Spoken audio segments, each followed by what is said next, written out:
Hey everybody, Colonel Wild Bill Kelso here. Got some news.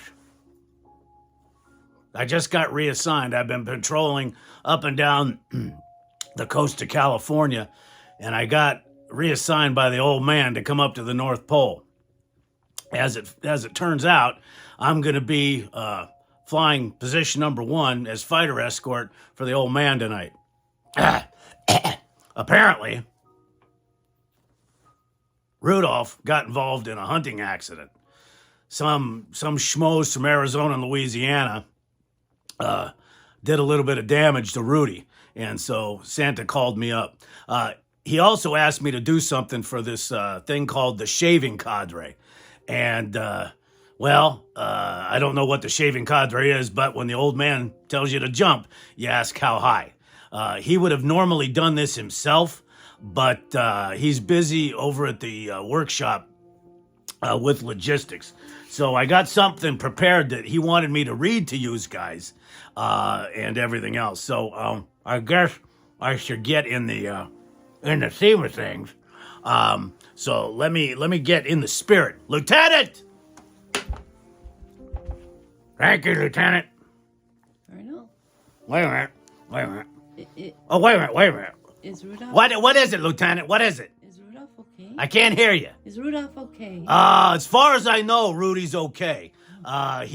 His nose is a little bit smaller and it doesn't shine as bright as it should. But those two guys from Arizona and Louisiana, they're being dealt with by special ops from the old man. I think there's some kind of elf special operations group that's going down. So, anyways, we are now in the Christmas spirit. It is Christmas Eve.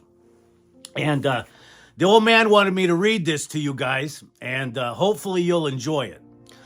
This is called "Twas the Night Before Christmas, 2023. Wait a minute. Something's not right here. I was going up and down the coast of California in my Corsair, and it was 1941. Maybe too much eggnog with the old man. Anyway, 2023 Cadre style. "'Twas the night before Christmas, and all through the shave den, not a member was stirring, not even Haysai, a.k.a. Steven. The razors were stored in their holders with care, in hopes that new shave stuff soon would be there. I shave with a Gillette anyways, but that doesn't matter. The cadre was quiet, all members in bed, while visions of straight razors, DEs, and aftershaves danced in their heads. I like Aquavelva. That's the one I use the most.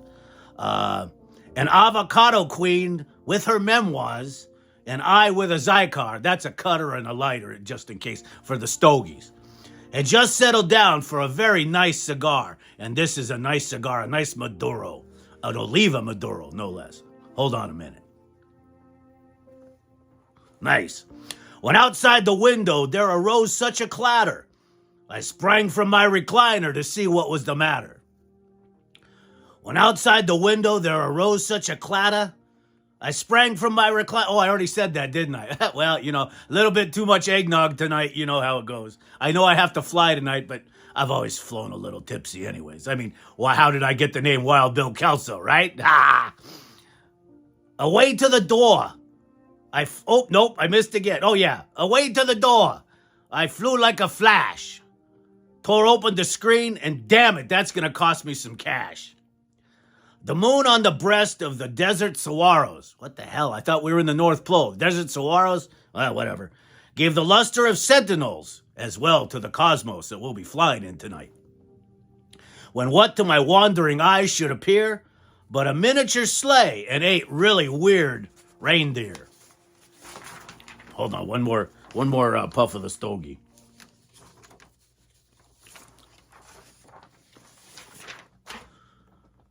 Now, with a little old driver so lively and tipsy, I knew in a moment it must be Chris Lindsay.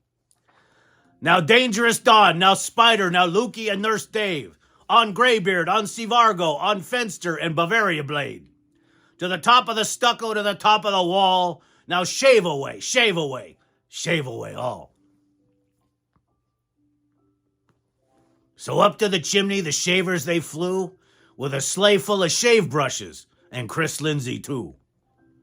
And then in a twinkling, I heard on the roof the incredible noise of a whole bunch of dirty boots. As I drew in my head and was turning around, down the chimney CBO came with a bound.